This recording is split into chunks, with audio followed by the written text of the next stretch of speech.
Sunlight streamed through the window blinds, casting linear shadows across the aged wooden floors of my room. I remained in bed, taking in the familiar sounds of the clock's steady rhythm and the house's gentle groans. At 78, one learns to cherish these small noises. They are a constant reminder of one's continued presence, especially in a house now empty. It has been 3 years since Mary's passing. Pancreatic cancer moves with a cruel and devastating speed. After 52 years of companionship, I was suddenly adrift in a profound void. Her pillow remains on the bed beside mine. There are still nights I wake and instinctively reach for her, only for my hand to find the cold emptiness of the sheets. A familiar stiffness in my joints made getting out of bed a chore. The physicians call it arthritis, I just call it getting older. Slipping on my spectacles, I made my way to the kitchen to begin my morning ritual, a fresh cup of coffee, toast with peanut butter, and the daily newspaper. These are the simple comforts that sustain me now. My home here in Fall River is modest, not the sort featured in glossy magazines. It's a 2-story house with a small garden I can no longer tend to properly, but it belonged to us. To Mary and me. We purchased it 4 decades ago after a promotion at the accounting firm where I worked. We paid off the mortgage in 15 years, meticulously saving for our needs. I have always been prudent with my finances, not miserly, but sensible. Mary would often tease me, calling me an accountant through and through. Yet, it was this careful nature that provided us with a comfortable life and allowed us to build a future for our son, Rob. Rob. A sour taste filled my mouth when I thought of him. Our only child, once the center of our world. He is 46 now, a logistics coordinator at Bay State Shipping.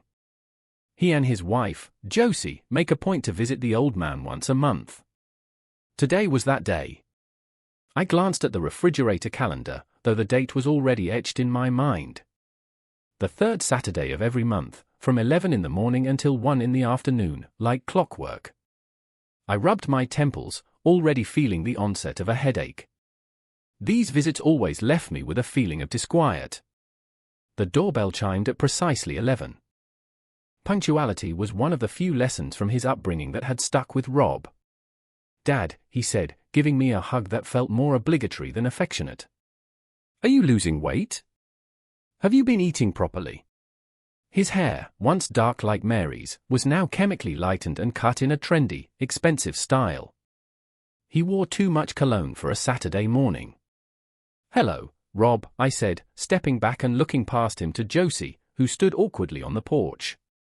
Josie Langford, my daughter-in-law of 20 years, was tall, with thinning hair she tried to conceal by combing it over. An insurance appraiser for Providence Insurance, she always seemed to be wearing a business suit and a tight, artificial smile. "Aubrey," she said with a nod, offering a brief handshake. "Lovely day, isn't it?" I led them into the living room, where I had already set out tea and biscuits. Josie immediately began to fuss, repositioning the cups and straightening the napkins. "Dad, why won't you let me hire someone to clean for you? You shouldn't have to do all this at your age." "I manage just fine on my own," I replied, settling into my armchair. "Staying active is important." "But you could come live with us," he pressed on, avoiding my gaze. "You know we have the guest room. You wouldn't have to lift a finger. We had this same conversation monthly. Rob would insist, and I would refuse." Today, however, Josie was unusually forceful on the subject. "Seriously, Aubrey," she chimed in, taking a bite of a biscuit. "Think about it. This is a big house for one person. It's a wasted asset. It could be sold. And what would become of the proceeds?" I asked, my tone direct. Josie seemed to catch her breath for a moment. "Well, they'd be yours, of course," she said with a laugh that was a little too loud. "We're just thinking about your well-being." Rob shot her a sharp, irritated glance. "Dad, we really are just concerned. Since Mom passed, you've become so isolated." I placed my cup firmly on the table. "I've always been this way, Rob, and your mother understood that." The conversation shifted, as it usually did, to idle talk and gossip. Rob spoke of his job, his co-workers, and their vacation plans. Josie was mostly quiet, glancing at her watch from time to time. Then, she abruptly changed the topic. "By the way, Aubrey," she began with feigned casualness. "I was reading an article about how criminals are targeting senior citizens. It's just terrible. You do keep your money somewhere safe, don't you?" I studied her face. "It's reasonably secure. Banks are offering some excellent senior packages these days," she continued. "Which bank are you with? Perhaps I could suggest something more profitable." "Fall River Community Bank," I answered, watching for her reaction. "I've been a client there for 30 years. "Oh, not a bad institution," she conceded with a nod. "But their interest rates are not the best. Have you considered moving to a larger bank? Or perhaps investing? I know some excellent funds." "Josie," Rob interrupted, a strange smile on his face. "Dad's too conservative for that kind of thing." "Right, Dad." I nodded in agreement. "I prefer to keep my assets where I can access them." "Cash." Josie leaned forward, a peculiar intensity in her eyes. "But that's not very secure." "Not entirely cash," I replied, deliberately vague. "I have a savings account, some bonds, and yes, a bit of cash in a safe deposit box." An old habit, I saw them exchange a look, a fleeting, almost imperceptible glance. But I had spent a lifetime scrutinizing financial statements and spotting anomalies. People were not so different. "And which bank is the safe deposit box at?" Josie asked, trying to sound indifferent. "The same one," I said. "At Fall River Community." Rob stood up suddenly. "Let me get these dishes, Dad, and then we could go to the market. Do you need any groceries?" They had never offered to take me to the market before. The suggestion was new, and it felt wrong. "No, thank you," I replied. "I get deliveries from the supermarket once a week.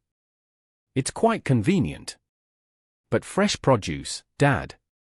"Fruits, vegetables," he insisted, his tone almost pleading. "Perhaps another time," I said, cutting him off.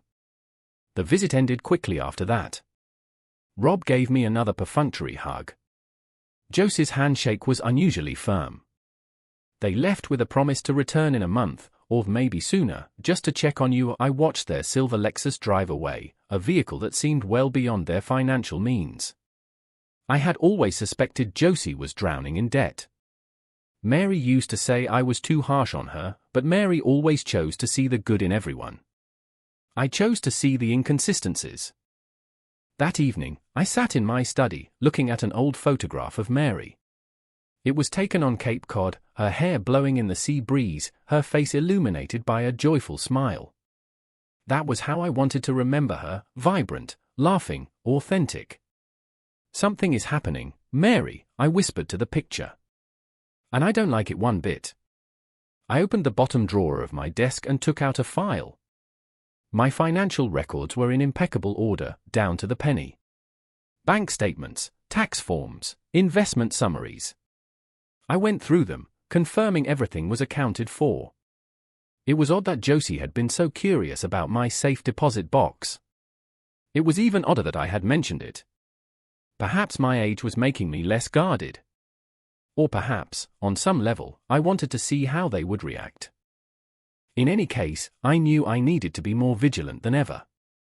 I took out my phone and made a calendar reminder to visit the bank on Monday morning to inspect the contents of my safe deposit box, just to be sure. Twilight settled outside my window, filling the house with long shadows and the ghosts of happier times. I closed the file and returned it to its drawer. If Mary were here, she would tell me I was being paranoid, that our son would never do anything to harm me. But Mary was gone.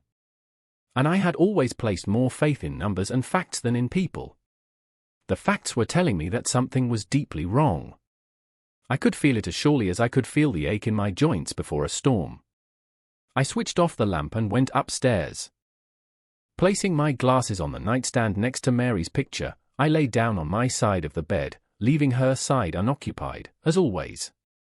"Good night, Mary," I murmured into the quiet room. In moments like these, I could almost convince myself she was listening. The Monday morning was dreary with rain. From the kitchen window, I watched drops beat a steady rhythm on the garage roof, my thoughts consumed by Rob and Josie's peculiar behavior during their visit. Their questions about my finances had left me feeling deeply unsettled. I took a sip of my coffee and looked at the clock. 9 o'clock. The bank would open in an hour. It had been my custom for the last 2 decades to visit Fall River Community Bank every Monday morning to review my accounts, check on my investments, and sometimes withdraw a little cash for the week. My generation has never fully embraced the convenience of plastic cards. The phone rang, and I answered, expecting a telemarketer. "Dad," it was Rob, his voice sounding artificially bright. "How are you this morning?" "I'm fine," I said, surprised he was calling. He usually didn't make contact for at least a week after a visit. "Did something happen?" No. Just wanted to see if you were all right. Josie and I were worried about you after Saturday. You seemed distracted." "I'm perfectly fine," I stated curtly. "I'm on my way to the bank, as usual." There was a brief silence. "The bank? Today?" A note of alarm crept into his voice. "But it's pouring rain outside, Dad.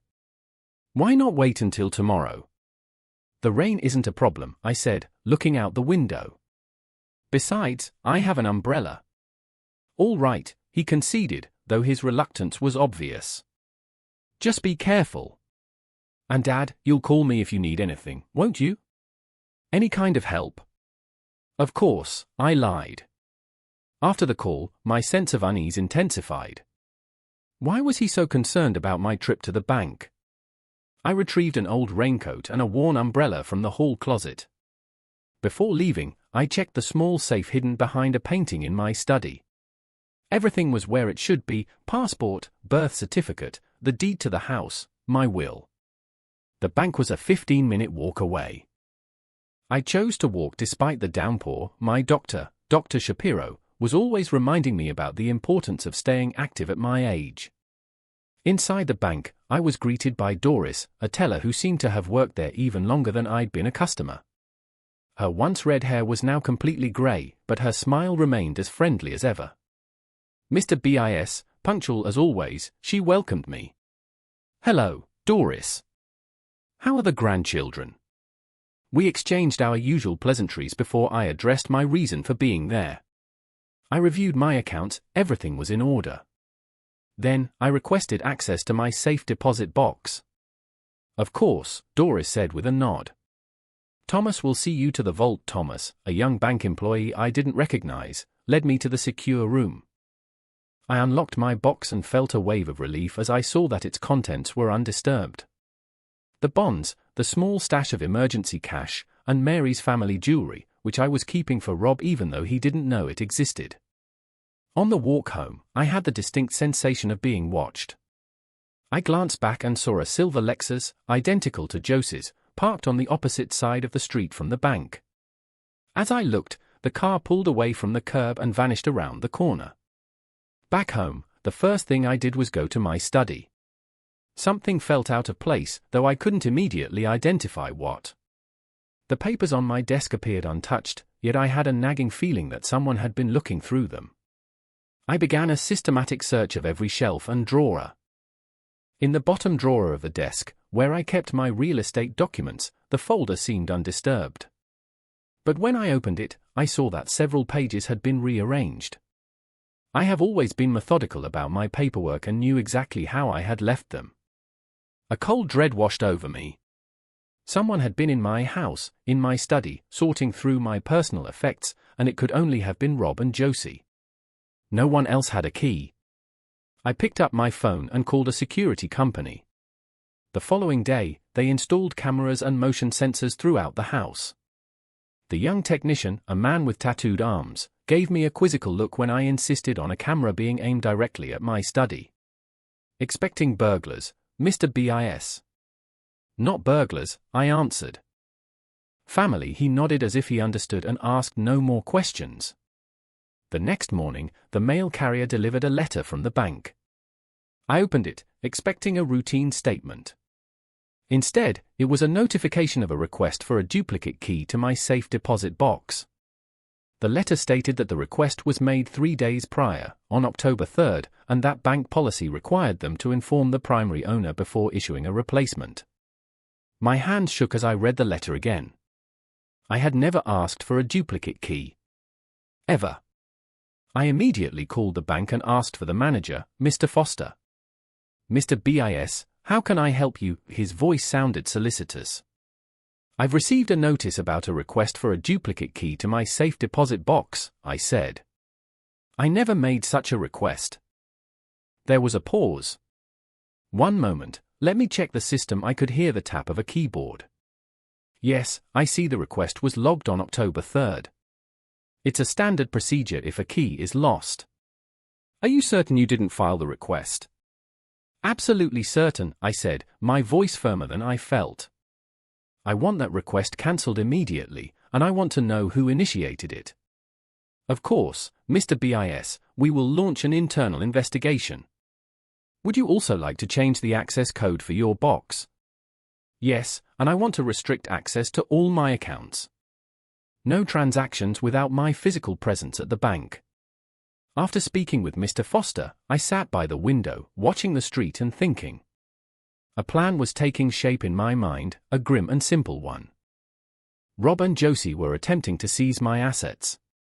They knew about the safe deposit box because of my careless remark, and now they were likely trying to forge documents to get to it. Before I could fully process this revelation, the phone rang again. It was Rob. Dad, are you home? Josie and I thought we might drop by for lunch. This was unprecedented. 2 visits in 1 week. I'm busy, I replied coldly. Busy with what? I could hear the annoyance in his voice. You're 78 years old. What could you possibly be doing? There are still things to do at my age, Rob, I said, trying to keep my tone even. Perhaps another time. But we're already on our way, he insisted. We're literally 10 minutes from your house. I gripped the phone receiver tightly. Then I'm afraid you'll have to turn around.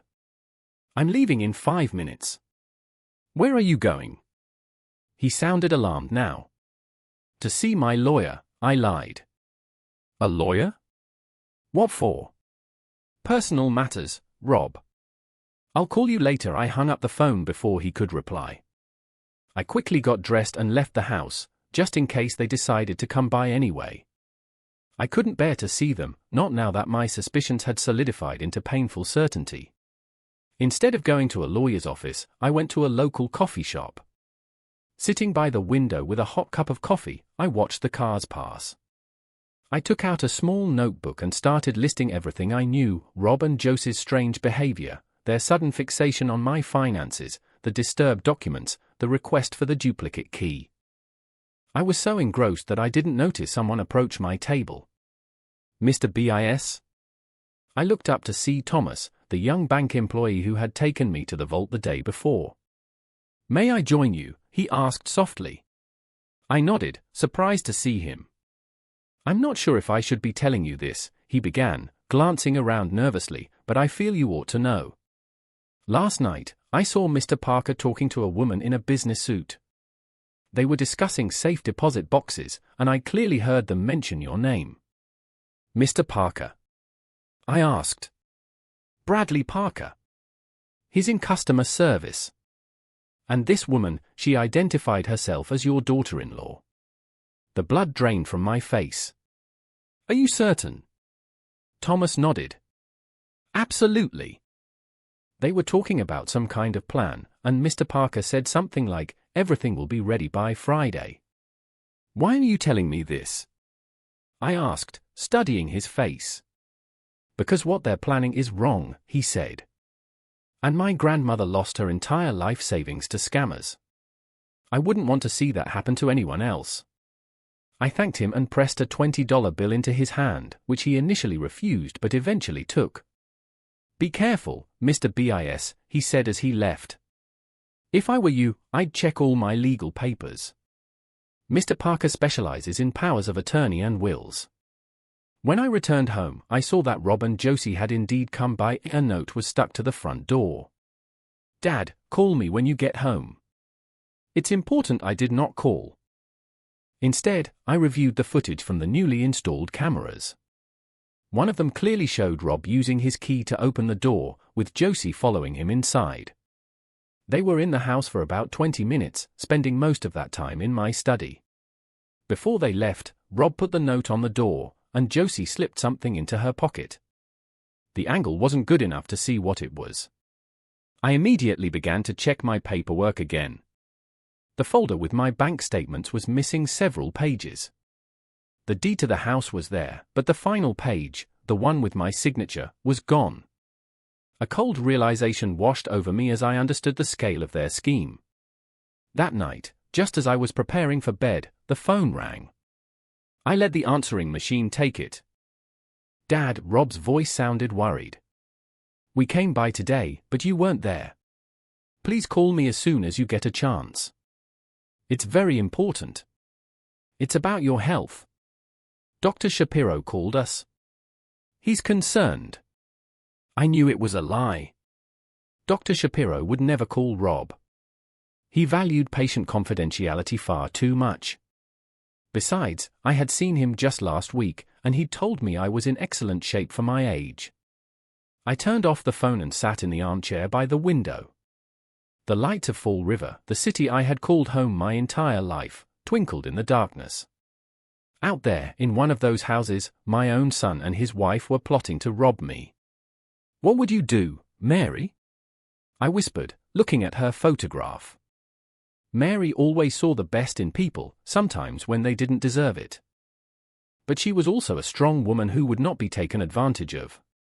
"Kindness isn't weakness," she used to say. I made my decision. I would not confront Rob and Josie directly. Instead, I would give them just enough rope to hang themselves. I would allow their plan to unfold, but I would stay one step ahead. In the morning, I would call Mr. Foster and warn him about the potential fraud. Then, I would contact the police. And finally, I would visit my real lawyer to have my will changed. Rob would not receive another cent of my money. I went to bed feeling a strange sense of calm. For the first time in days, I was sure of my actions. The pain of my son's betrayal was immense, but it had also shattered my illusions. I could see things with perfect clarity now. With that thought, I fell into a deep, dreamless sleep. Friday morning dawned overcast and grey. I woke before sunrise, my mind troubled by anxious thoughts. The young bank clerk's words echoed in my head, "Everything will be ready by Friday." Today was the day Rob and Josie intended to execute their plan. I ate my breakfast without really tasting it, my toast chewed mechanically. The phone rang at 7:30. "Dad." Rob's voice was unnaturally cheerful for so early in the morning. "Are you up?" "I am," I answered curtly. "What is it you want at this hour?" "I just wanted to let you know that Josie and I will be by to pick you up around 10. Dr. Shapiro scheduled you for a checkup. You remember, right?" Another fabrication. Dr. Shapiro had not scheduled any appointments for me. "I have other plans today," I said. "And I would appreciate it if you stopped using my doctor as an excuse for your visits." "Dad," he said, his tone shifting to annoyance. "You're becoming impossible. We're only trying to help you." "Not today, Rob. I have business at the bank." There was a pause. "The bank?" His voice held a slight tremor. "But it's Friday. You always go on Mondays." I decided a change of routine would be good for my mental acuity, I replied. "Well, why don't we give you a ride?" Josie suggested, her voice suddenly on the line, speaking too quickly. "Then we can go to the doctor's office afterward." "No, thank you," I said.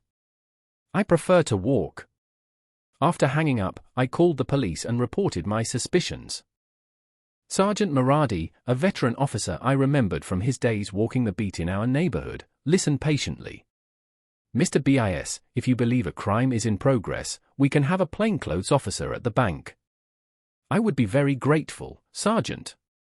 The bank opens at 9, but I intend to be there by 8:30. I know the employee entrance. Next, I called Mr. Foster, the bank manager. I told him everything, my suspicions, my conversation with Thomas. These are very serious accusations, Mr. BIS, Foster said, his voice laced with concern. Mr. Parker has been with us for 5 years and has a spotless record. Nevertheless, I am certain he is complicit in an attempt to defraud my accounts, I insisted. And I would like you to review the security camera footage from the last few days. Foster agreed to meet me at the service entrance at 8:30. I dressed with more care than usual, choosing the fine tweed jacket Mary had bought me for our last anniversary, along with freshly pressed trousers and polished shoes. If I was going to face the betrayal of my own son today, I would do so with dignity. Before I left, I looked at Mary's picture. "I'm sorry, Mary," I whispered. I couldn't protect him from this. The bank was only a short walk away, but today I hailed a taxi. The driver, a young man with an earbud, looked at me oddly when I asked to be dropped at the bank's service entrance. "Are you sure, sir? The main entrance is around front." "I'm sure," I said. "I have a meeting with the manager." Mr. Foster was waiting for me, glancing nervously at his watch. With him stood a solid man in civilian attire who introduced himself as Detective Rodriguez. "Mr. BIS, Foster said, shaking my hand. "I reviewed the security tapes as you requested. I found something disturbing. In his office, he played the videos from the past 3 days. One clip clearly showed Bradley Parker meeting with Josie at a cafe across from the bank. Another showed Parker escorting Rob into the vault area after business hours, a serious breach of protocol. This is extremely serious, Foster said, switching off the monitor. If Mr. Parker is indeed planning to illegally access your safe deposit box, we must catch him in the act." Detective Rodriguez nodded. "We have enough to bring them in for questioning, but it would be better to catch them committing the crime. Mr. BIS, are you willing to cooperate?" "More than willing," I replied. "What is the plan?" The plan was straightforward. I would wait in an office adjacent to the vault while Foster and Rodriguez monitored the area through the surveillance system. The moment Parker, Rob, and Josie attempted to access my box, they would intervene. "And if they don't come today?" I asked. "Then we maintain surveillance," Rodriguez answered. "But based on the tapes and the information from your young bank employee, today is the day." The bank opened at 9, and the usual flow of customers began. I sat in a small office, pretending to study investment brochures. Foster checked on me periodically, reporting that everything was quiet. At 10:15, Detective Rodriguez entered my office. "They're here," he said in a low voice. "Your son, his wife, and Mr. Parker. They just went into the vault." My heart began to pound. It was one thing to suspect betrayal, but quite another to be confronted with its reality. "I want to see," I said, getting to my feet. Rodriguez hesitated. "This could be emotionally difficult for you, Mr. BIS. I have to see it with my own eyes," I insisted. "Otherwise, a part of me will always have doubts." He nodded and led me down a corridor toward the vault. The doors to the main chamber were closed, but there was a small client room next to it with a door slightly ajar. We approached it silently. Through the gap, I could see a portion of the vault and the table where Rob, Josie, and Bradley Parker were seated. In front of them sat my safe deposit box. I recognized it by the number etched on its lid. "Here is the paperwork," Parker said, passing documents to Josie. "The power of attorney appears authentic. The signature is notarized. Technically, we are operating within the law."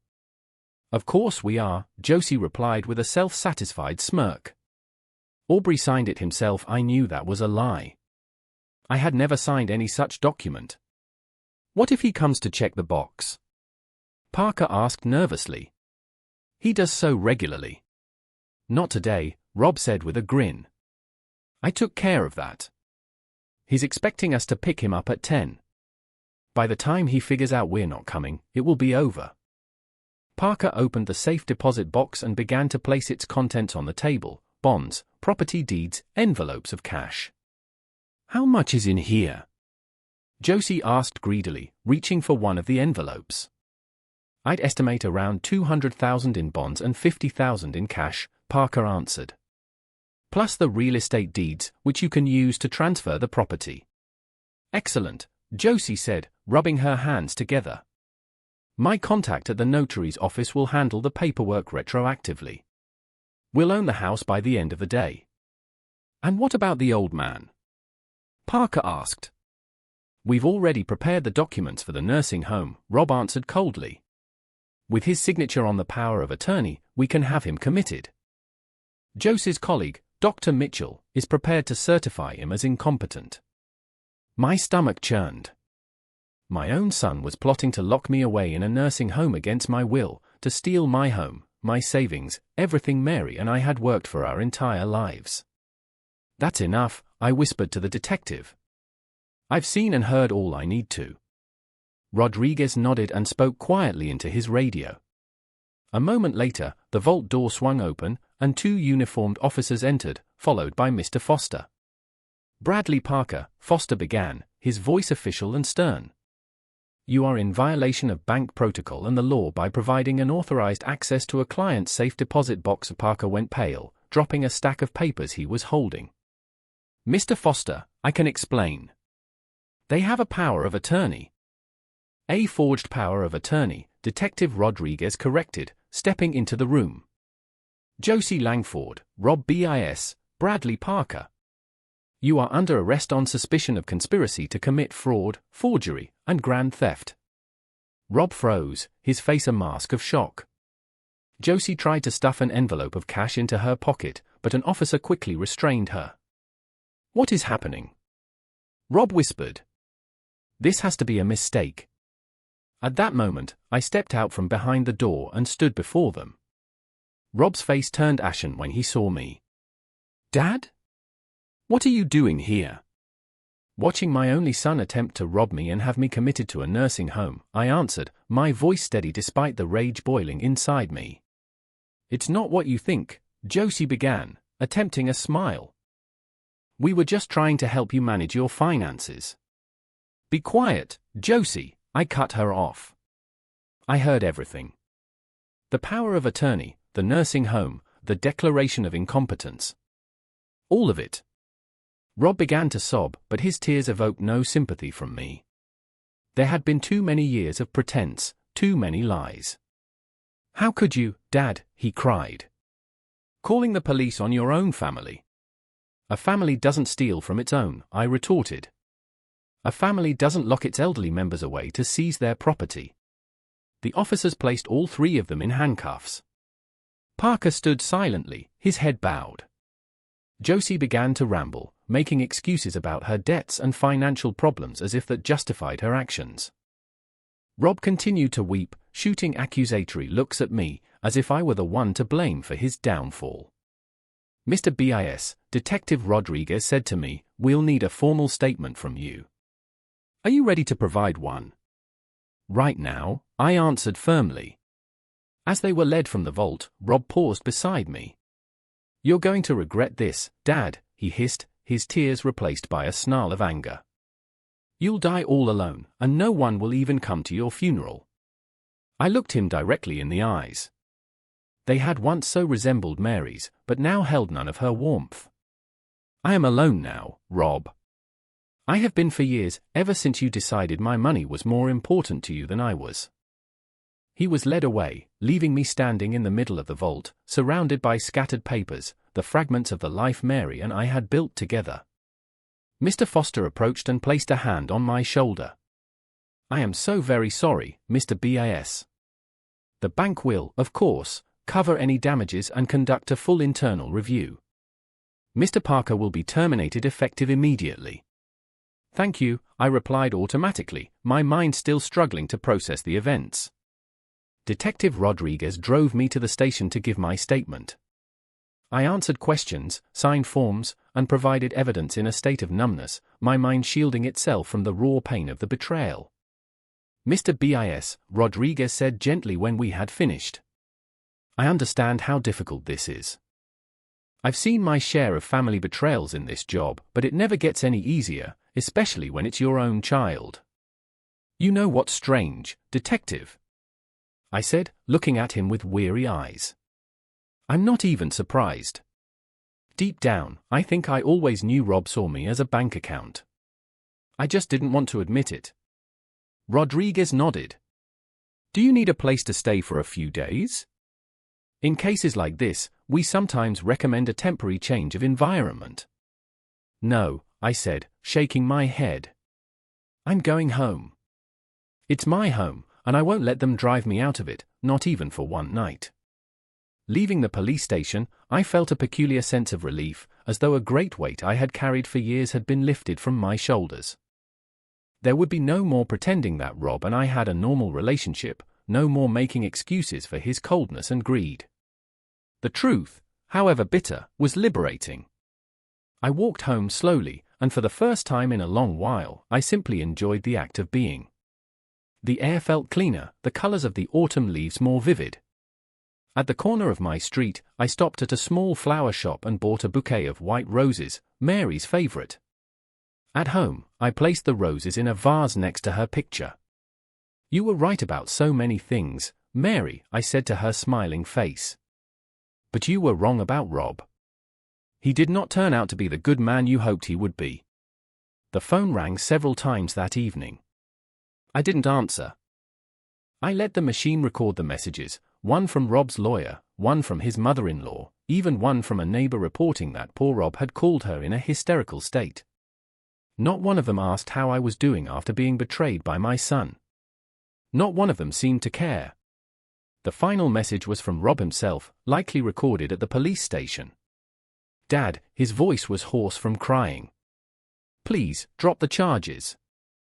They're talking about real jail time. You don't want your only son to go to prison, do you? Think of what people will say, what Mom would think. I turned off the machine before the message ended. Mary would never have condoned what Rob did. Never. I sat in my armchair by the window, watching night fall over the city. A profound sense of calm settled over me. I knew difficult days were ahead, the trial, depositions, the inevitable gossip in the local papers, but I was prepared to face it all. For myself, for Mary's memory, and for justice. My phone rang again. This time, I decided to pick it up. It was Detective Rodriguez. Mr. BIS, I just wanted to inform you that all three are being held pending a hearing. The judge denied bail, given the severity of the charges and the flight risk. Thank you, Detective, I replied. I appreciate your work. You're welcome, sir. And hang in there. This won't be easy, but you did the right thing. I ended the call and, for the first time all day, I felt tears well in my eyes. Not for Rob, I had long ago mourned the loss of the son I thought I had. I cried for Mary, who had been spared the knowledge of what our child had become. Perhaps that was for the best. Wiping my eyes, I went upstairs. It had been a long day, and tomorrow would be just as challenging. But for the first time in years, I felt I was in control of my own life. Whatever came next would be on my terms. I got into bed and, as always, whispered goodnight to Mary. And then, for the first time in a very long time, I fell asleep quickly and peacefully. The weekend following the incident at the bank passed in a strange haze. I rarely ventured outside, trying to avoid the curious glances of my neighbors.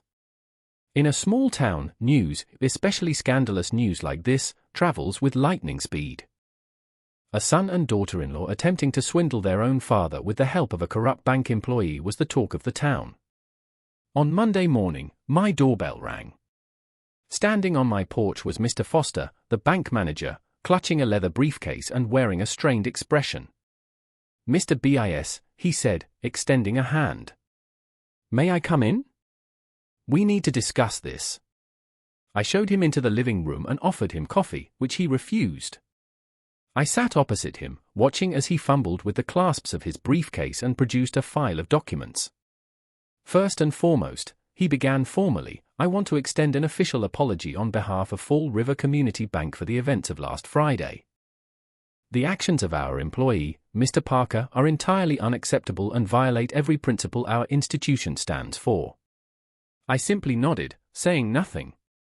Foster went on, "Mr. Parker has been dismissed, and we have launched a full internal review to ensure such an incident can never happen again." He slid a document across the coffee table toward me. "We would like to offer you compensation in the amount of $50,000 for the emotional distress and inconvenience this has caused." I glanced at the paper but made no move to take it. "And what of the criminal charges against Mr. Parker?" Foster shifted uncomfortably in his seat. "We would prefer to resolve this matter discreetly. $50,000 is a considerable sum, Mr. BIS, and an assurance that your funds are, and always will be, completely safe with us." "You're trying to buy my silence," I stated. It wasn't a question. "A scandal of this nature could do serious harm to the bank's reputation," Foster said, his voice dropping to an almost pleading tone. "We have served this community for 70 years. Think of the people who might lose faith in us, the depositors who might withdraw their savings.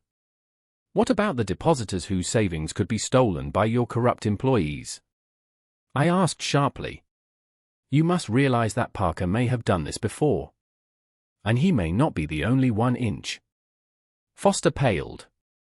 "We have conducted a thorough audit of all of Mr. Parker's transactions for the past 2 years. No other irregularities were found. That you were able to find, I finished for him. Mr. Foster, I was a financial auditor for 35 years. I know how simple it is to conceal fraud if you know the system from the inside." I stood, signaling that our meeting was over. "I will not be accepting your offer, and I will not agree to keep this quiet. Mr. Parker must face criminal prosecution, just like my son and daughter-in-law. Furthermore, I intend to sue the bank for gross negligence in securing its clients' assets." Foster's face was a mask of alarm. "Mr. BIS, please, reconsider. A lawsuit could drag on for years. At your age." "At my age," I interrupted, "I have both the time and the resolve to see this through to the end. Now, if you'll please excuse me. My attorney will be in contact." After Foster left, I immediately called Maurice Lewinsky, an old friend and my lawyer. We had been friends since college, and though our careers had taken different paths, we had always stayed in touch. Maurice was one of the few who had come to Mary's funeral and had called me regularly in the months that followed. "Aubrey, what in God's name is going on?" he asked as soon as he picked up the phone. "I just got a call from Rob, claiming you've lost your mind and had him arrested." "You spoke to Rob?" I was surprised. He was hysterical. Said it was all a big misunderstanding, that they were just trying to help you with your finances and you overreacted. "Maurice," I said, taking a deep breath. "My son and his wife tried to steal my money and my house, forged a power of attorney, and were planning to have me committed to a nursing home. That is not helping me with my finances." There was a long pause. "Damn," he finally breathed. "Are you sure about this?" "I saw and heard it all with my own eyes and ears, Maurice. They didn't know I was there. I heard them plotting how to get rid of me and take everything." My God, Maurice's voice was filled with shock. "Aubrey, I am so sorry. I know how much you loved that boy." "I did," I confirmed. "That's in the past. Now, I need your legal help. I want to change my will immediately to disinherit Rob completely, and I want to file a lawsuit against the bank." "The bank?" Maurice sounded surprised. "Their employee was an accomplice, Maurice. He gave them access to my safe deposit box without my authorization. The bank is now trying to sweep it under the rug with a payoff, but I want them to conduct a full public investigation and overhaul their security. Otherwise, other elderly clients will be at risk." "I understand," Maurice said, his tone shifting to professional and focused. "I can be at your house this afternoon with the necessary documents to change the will. As for the suit against the bank, we'll need to strategize. It could be a long fight." "I have time," I replied. "And I have the funds for a good lawyer." Maurice arrived at 3 o'clock with a briefcase of documents and a bottle of fine scotch. We sat for hours, discussing the new will and our approach to the lawsuit. Under the new terms, the bulk of my estate would be divided between a charity for elder care and the establishment of the Mary BIS Memorial Scholarship at the local college for students of finance. Are you certain you want to cut Rob out entirely? Maurice asked as we finished. Not even a token amount. I'm certain, I said. He already tried to take everything. He won't get another penny from me. After the new will and the lawsuit paperwork were signed, Maurice and I opened the scotch and shared a silent drink, a toast to Mary and to the painful truth she would never have to know. The next morning, the phone rang. It was Martha King, Mary's old friend and my neighbor for 3 decades. "Aubrey, dear, how are you holding up?" Her voice was thick with concern. "I heard the awful news." "I'm managing, Martha," I replied, though it wasn't entirely true. "Poor Rob came to see me last night," she went on. "He looked just terrible. He said it was all a terrible misunderstanding, that you two had an argument and you called the police in anger." "It wasn't an argument, Martha," I said, trying to remain calm. "Rob and Josie attempted to steal my home and my savings. The police have indisputable evidence." "Oh, my," she gasped. "But Aubrey, he's your son. Do you really want him to go to prison?" "I want justice, Martha. Rob is an adult who made his own choices. Now he must face the consequences of them." But what would Mary think? It was a low blow, and Martha knew it. Mary would be heartbroken, I conceded. But she also believed in honesty and integrity. I won't betray those values, not even for her memory. The call from Martha was followed by a series of calls from other mutual acquaintances, people I hadn't spoken to in years who now felt compelled to weigh in. The message was always the same, think of Rob. He's your son. What will people say? Not one of them asked how I felt after being betrayed by my only child. By evening, I had turned off the phone, weary of the unsolicited advice and emotional manipulation. Sitting in my study, I sorted through old photographs. Rob as an infant, at his high school graduation, on his wedding day. The image of a happy family that we had never quite been. Or perhaps we had, for a time. I couldn't pinpoint when it had all soured. Maybe it began when Rob met Josie, or even earlier, when he went off to college and returned a different person. Or maybe there was always a flaw that Mary and I, in our blind love for our only child, had failed to see. There was a sharp knock at the door. I ignored it, hoping whoever it was would leave. But the knock came again, louder this time. With a sigh, I went to open it.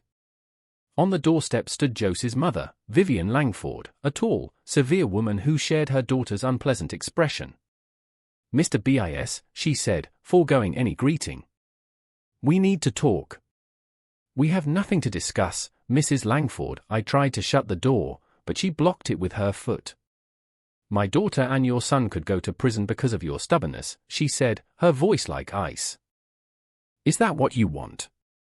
"My daughter-in-law and my son could go to prison because of their own actions," I corrected her. "They committed a crime.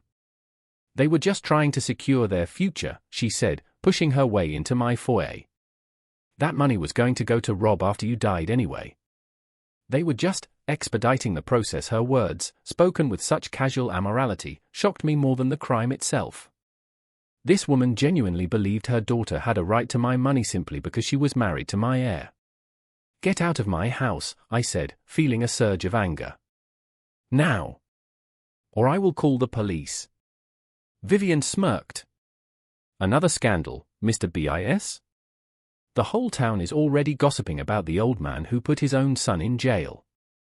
What do you think they'll say when you call the police on an old woman, too?" "I don't care what people say," I said firmly. "I know the truth. Now leave." She took another step toward me, her face twisting with rage. "You will regret this, Aubrey BIS. I will do everything in my power to see that Josie and Rob walk free. And when they do, they will take everything you have. Every last cent." I didn't reply. I simply took out my phone and began to dial. Vivian snorted in disgust and turned to leave. "This isn't over," she threw over her shoulder as she walked away. I shut the door and leaned against it, my legs trembling. I had never encountered such brazen greed and entitlement. This was the woman who had raised Josie, who had instilled in her the belief that she could take whatever she wanted. That evening, I received a call from Detective Rodriguez. "Mr. BIS, just wanted to give you a heads up. We've learned that the Langford family has retained a high-profile defense attorney, James Morgan. He's known for his aggressive tactics." What does that mean for the case? I asked. "He'll likely try to discredit you," Rodriguez explained. "Question your mental competency, claim you gave them permission and then forgot. Morgan is notorious for trying to turn victims into aggressors. They have no evidence for any of that," I countered. "No, the evidence is on our side," Rodriguez agreed. "But they can drag out the proceedings, make the process grueling for you." Are you prepared for that? "I'm prepared," I answered without a second of hesitation. "I will not back down." I couldn't sleep that night. I lay in the dark, staring at the ceiling, thinking about how my life had been turned upside down. A week ago, I was a lonely old man, visited occasionally by a son who seemed to do so out of a sense of duty. Now, I was a man who had sent his own child to jail and was gearing up for a legal war against my family and a major bank. "What would you have done, Mary?"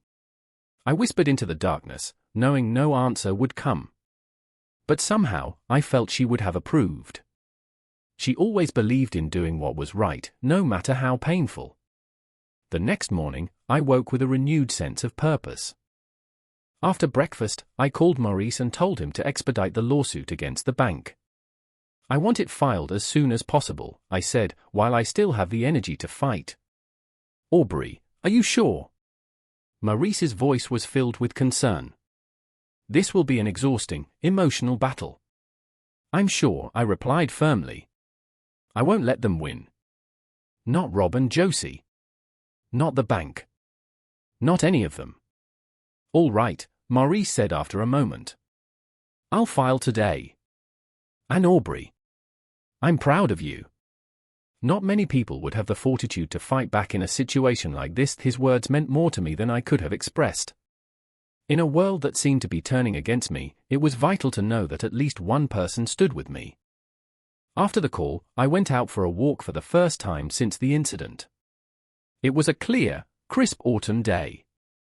I walked along familiar streets, past the homes of people I had known for my entire life. Some neighbors looked away as I passed. Others offered a sympathetic nod or even stopped to voice their support. Mr. BIS called Mrs. Rodriguez, an elderly widow from across the street. "I heard what happened. Don't you listen to anyone who says you did wrong. My son-in-law tried the same thing with me 5 years ago. I didn't have the strength to fight him then, and now I live in a tiny apartment while he lives in my house." I thanked her for her support, realizing with a start that my situation was not unique. How many other elderly people had faced betrayal from the very people who were supposed to care for them? When I got home, I found an envelope in my mailbox with no return address. Inside was a note in Rob's familiar handwriting. "Dad, you were always so stubborn and cruel. You controlled my whole life, every choice I ever made. You never understood me or what I needed. You think Josie and I are criminals? We just wanted what was rightfully ours. You sat on all that money and never shared it, not even when we were struggling. If you don't drop these charges, I will tell everyone the truth about you. A cold, calculating tyrant who cared more about his money than his own family. This is your last chance, Dad. Drop the charges, or you will regret it. Rob Starr." I read the note twice, stunned by how twisted Rob's memory of his own life had become. I had never been a tyrant. I was strict, yes, particularly with money, but only because I wanted to teach him the value of it. I had never denied him anything he truly needed. I paid for his college education, his wedding, helped them with the down payment on their first house. This note was not just an attempt at manipulation, it was a threat. He was threatening to destroy my reputation, to rewrite our family's history. But the threat held no power over me. I knew the truth. Mary knew the truth. And a few of our old friends knew it, too. I placed the note in a new envelope and mailed it to Maurice as additional evidence against Rob. Attempted witness tampering was just another crime on a growing list. When I returned, the phone was ringing again. It was Foster from the bank. He had a new offer, $100,000 in compensation and a public apology, but still no criminal prosecution for Parker. My position has not changed, Mr. Foster, I told him. I am proceeding with the lawsuit. My lawyer is filing the papers as we speak. You're making a mistake, Mr. BIS. Foster's voice was now tinged with menace. This bank has vast legal resources. We can draw this out for years. Then we'd best get started, I replied, and hung up the phone. That evening, Detective Rodriguez called with news. The judge had set a date for a preliminary hearing for Rob, Josie, and Parker for the following week. You'll be called to testify. Are you ready for that, Mr. BIS? It can be very difficult to speak against your own son in a courtroom. I'm ready, I said. I will speak the truth, no matter how painful it is. As I hung up the phone, I felt a strange sense of calm. A difficult fight lay ahead, against the bank, against Rob and Josie, against a community that was quick to judge. But I was ready.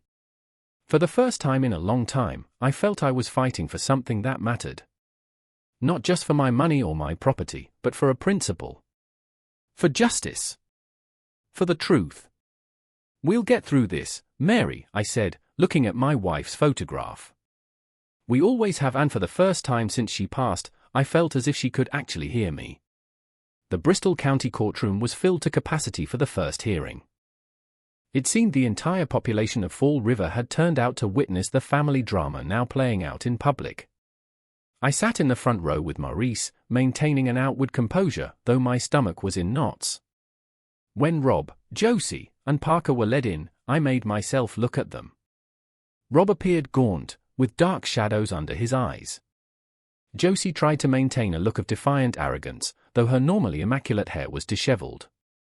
Parker looked utterly defeated, his shoulders slumped, his eyes vacant. Are you all right? Maurice asked quietly, sensing my tension. Yes, I lied. It's just surreal to see them like this. Judge Hampton, a stern-faced older woman with intelligent eyes, called the hearing to order. The prosecutor methodically outlined the charges: conspiracy to commit fraud, forgery, attempted grand theft, and breach of bank security. The defense attorney, the infamous James Morgan, a tall man with silvering hair and a confident smile, immediately moved for a dismissal. Your Honor, this is a simple family misunderstanding that has no business in a court of law, he argued smoothly. My client's father, Mr. BIS, is an elderly man with potential cognitive decline who has misinterpreted the well-intentioned actions of his loving son and daughter-in-law. Rage flared within me, but Maurice's hand on my shoulder was a silent warning. Stay calm, he had told me. Losing your temper is what they want. Judge Hampton considered the motion for a moment before denying it. Mr. Morgan, we have sufficient evidence to proceed, she stated, including videotapes and witness testimony that directly contradict your version of events. The next 4 hours were an ordeal. The prosecutor presented the evidence, calling a series of witnesses: Thomas, the young bank clerk, Detective Rodriguez, and Mr. Foster, who looked deeply uncomfortable testifying against his former employee. When my turn came, I walked to the witness stand, feeling the weight of every gaze in the room. Rob looked at me with pleading eyes. Josie's stare was filled with barely veiled contempt. Mr. BIS, the prosecutor began, please tell the court, in your own words, what occurred on October 23 at Fall River Community Bank. I took a breath and began to recount the story, speaking calmly and methodically, leaving out no detail. I described my initial suspicions, Rob's strange phone call, my discovery of the missing documents, and the notice about the duplicate key. And what did you witness at the bank on October 23? The prosecutor asked. I witnessed my son, his wife, and Mr. Parker gathered around the contents of my safe deposit box. Josie was holding my bonds and envelopes of cash. I heard them discussing the forged power of attorney they had created with my signature, and their plan to transfer the deed of my house into their names. I heard my son, Rob, say they had prepared documents to have me involuntarily committed to a nursing home, using a falsified medical report stating I was incompetent. A hush fell over the courtroom. I did not look at Rob. I could not bear to see the expression on his face. During the cross-examination, James Morgan went on the attack. "Mr. BIS, he began, his voice deceptively gentle, do you maintain that you never granted your son power of attorney to manage your affairs?" "Never," I answered firmly. "And you never discussed the possibility of moving into an assisted living facility should your health decline?" "Not in that context." Rob had suggested I move in with them or into a care facility on several occasions, but I always refused. Morgan shifted his line of questioning. "Mr. BIS, would you describe yourself as a frugal man?" "I would describe myself as financially responsible," I corrected him. "Frugality and responsibility are not the same thing. And you never denied your son financial assistance when he was in genuine need." "I paid for his education, his wedding, and I helped with the down payment on his house. I always provided help when I believed there was a genuine need." "And who was the arbiter of the genuine need?" Morgan asked with a smirk. "Was it you?" Objection, the prosecutor cut in. "Relevance." Sustained, the judge agreed. "Mr. Morgan, please stick to the facts of the case." The cross-examination went on for another hour. Morgan tried to paint me as a controlling tyrant, a miser who was out of touch with the financial pressures of a young family. But the facts were immutable, and his attempts to discredit me crumbled against the simple, brutal truth: Rob and Josie had tried to steal my life savings using forged documents. When the hearing concluded, Judge Hampton ruled that the case would proceed to trial. Rob, Josie, and Parker were formally indicted and released on bail. As I left the courthouse, I was swarmed by reporters, flashing cameras, microphones thrust in my face, a barrage of questions. Maurice shielded me, guiding me toward a waiting taxi. "Don't say anything to them," he advised. "Let the courts do the talking." But that advice was not universally heeded. The next day, the local paper ran an interview with Rob, in which he portrayed himself as the victim of a cold, callous father who valued money over his own son. Asterisk, "He always loved his money more than me," asterisk, the paper quoted Rob as saying. Asterisk, "Even when Mom was alive, he controlled every penny. My wife and I just wanted to secure our future, knowing Dad could change his will on a whim." Asterisk, I folded the newspaper without reading any further. It was astonishing how easily history could be rewritten to justify one's own greed. In parallel with the criminal proceedings, my civil suit against the bank was gaining momentum. Fall River Community Bank initially denied all liability, arguing that Parker had acted alone. But when Maurice presented evidence of systemic security failures and a lack of management oversight, their position began to crumble. The real turning point came when my case attracted the attention of other elderly clients of the bank. 2 more individuals came forward with similar stories, not as dramatic as mine, but pointing to the same pattern of negligence. One man had discovered unexplained withdrawals from his savings account. A woman noticed her investment portfolio had been altered without her consent. Maurice consolidated our claims into a class action lawsuit, and the bank grew seriously worried. The negative press was already causing a flight of depositors, and the board of directors agreed to enter into settlement negotiations. Meanwhile, the criminal case against Rob, Josie, and Parker moved toward trial. The prosecutor offered them a plea deal, plead guilty in exchange for a more lenient sentence. Parker accepted immediately, agreeing to testify against Rob and Josie. Josie, after some hesitation, also took the deal, recognizing the mountain of evidence against her. Only Rob held out, refusing to admit his guilt. "He's convinced you'll back down and drop the charges," Maurice told me after one of their meetings.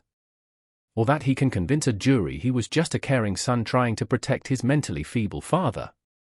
"He is mistaken," I replied calmly. The trial was set for mid-January, 3 months after the incident at the bank. During that time, I received several more letters from Rob, each one a toxic blend of accusations, manipulation, and veiled threats. I forwarded them all to the prosecutor without comment.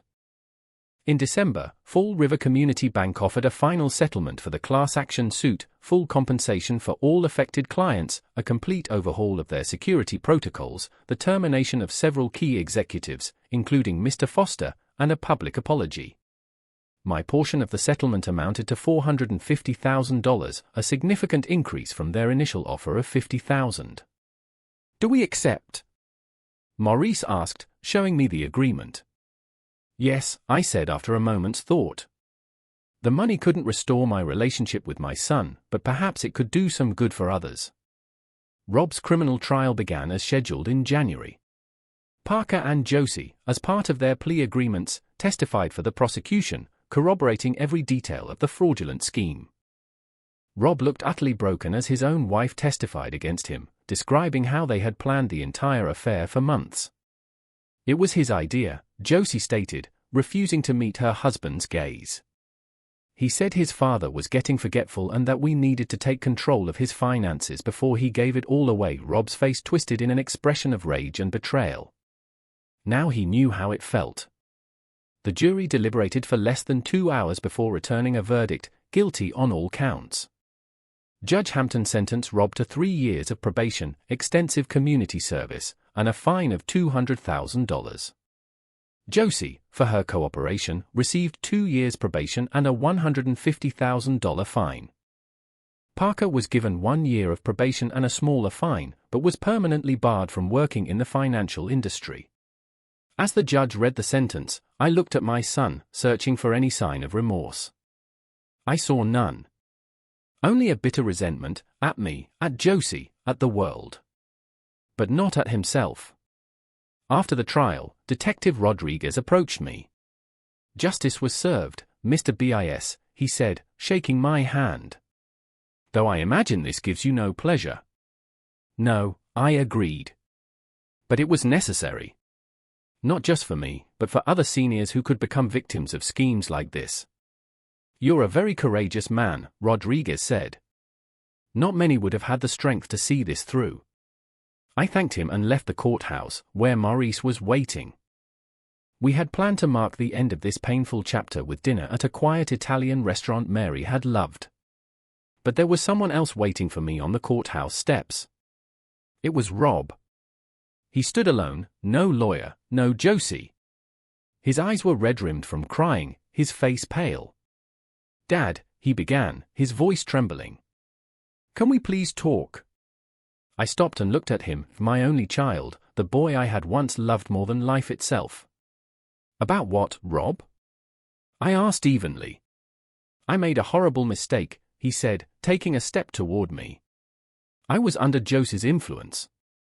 She convinced me we were entitled to that money, that you'd never understand our struggles. Josie testified in court that it was your idea," I reminded him. "She's lying," he exclaimed. "She's a manipulative liar. Dad, I'm filing for divorce. I can't be with someone who would betray me like that. The way you betrayed me." He flinched. "That's different," he mumbled. "I'm your son. We're family. Family is supposed to stick together, especially now that I'm all alone. And facing a massive fine you can't possibly pay," I finished for him. Rob looked down. "Yes. That, too.